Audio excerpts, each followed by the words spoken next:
تہجد کی نماز کو زندگی ساری ترستے رہے کہ تہجد کا وقت مل جائے۔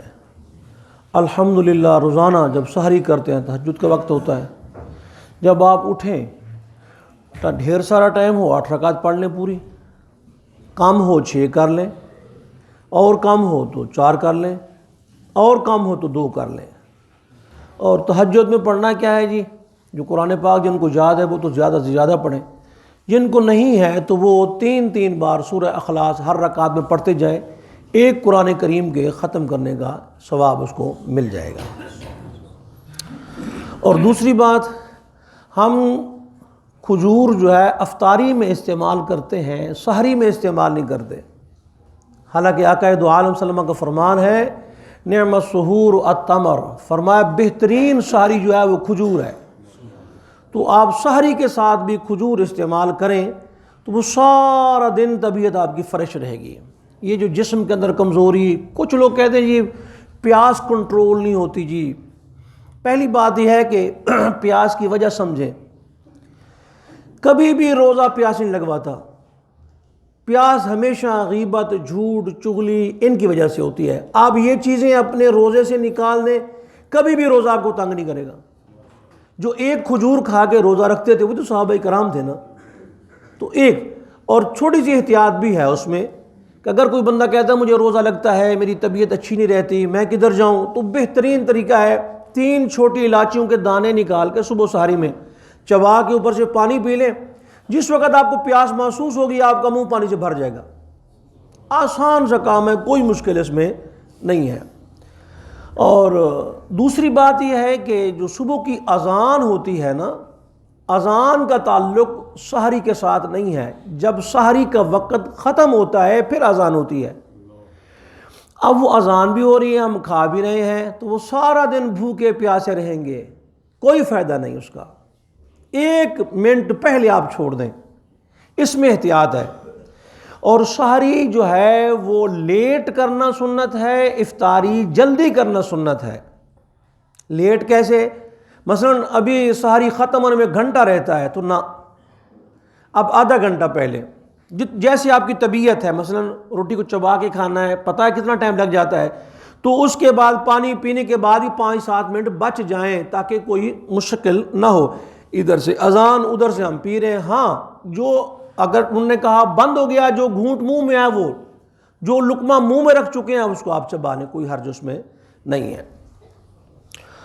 دوسری بات جی، تیسری بات کہ عصر کی نماز کے بعد کوئی نماز جائز نہیں ہے، ایسی کوئی بات نہیں۔ عصر کی نماز کے بعد صرف نفل نہیں پڑھ سکتے، قضا نماز بھی پڑھ سکتے ہیں، سجدے کی آیت اگر آ جائے تو آپ سجدہ بھی کر سکتے ہیں۔ چوتھی بات جی، عام طور پر جب نماز پڑھتے ہیں عام تو وہ 27 گنا ثواب ہے۔ جس مسجد میں جمعہ ہوتا ہو 500 نمازوں کا ثواب ہے، اور رمضان شریف میں وہ ثواب 70 گنا کر دیا جاتا ہے، تو 500 ضرب 70 کتنا بن گیا؟ 35,000۔ تو رمضان شریف میں جس مسجد میں جمعہ ہوتا ہو با جماعت نماز ادا کرنا 35,000 نمازوں کا ثواب ہے۔ تو آپ اس ثواب کو اپنے لیے لازم کر لیں۔ اگلی بات جی، چھوٹا بچہ روزہ رکھ لیتا ہے تو گھر والے کہتے ہیں جی مولوی صاحب سمجھاؤ بچے نو روزہ رکھیا ہے جی، اے جی دے ماڑا ہے جی، فلان ہے جی اللہ کے بندے، جس وقت بچہ 8ویں سال میں ہو جائے، 7 سال مکمل ہو جائیں تو اس کو روزے کا حکم کریں، نماز کا بھی حکم کریں۔ اور جس وقت 11ویں سال میں 10 مکمل ہو جائیں، 11ویں سال میں چلا جائے تو اس کو ڈانٹ پلا کر اچھی طرح رد و کوب کر کے آپ اس کو نماز اور روزے کا عادی بنائیں۔ ہاں اگر بچہ 11ویں سال میں ہے لیکن کمزور اتنا ہے کہ وہ روزہ توڑ دے گا یا اس کو مشکل بن جائے گی یا وہ نہیں رکھ سکتا تو کوئی حرج نہیں ہے، ترغیب دلاتے رہیں۔ توڑ دے روزہ تو روزے کی قضا اس کے لیے نہیں ہے، نماز توڑ دے تو نماز دوبارہ سے اس کو قضا کروائیں۔ افطاری کا وقت بالخصوص جو ہے وہ قبولیت کی گھڑیاں ہوتی ہیں، قبولیت کا وقت ہوتا ہے، تو اس میں ہم لوگ نا اے پکوڑیاں رکھ دینا جی، اے سموسہ ادھر رکھ دینا جی، فلاں سے ادھر رکھ دینا بھائی، تو اس میں سارا ٹائم کم از کم افطاری سے پہلے 5 منٹ پہلے آپ کا دسترخوان سجنا چاہیے، 5 منٹ آپ دعا میں دیں، 5 منٹ کم از کم سارے دعا کریں۔ اور جو افطاری کی دعا ہے یہ بعد میں پڑھنی ہے، پہلے کوئی اور دعا، ربنا آتنا فی الدنیا حسنہ، یہ دعا آپ پڑھ لیں۔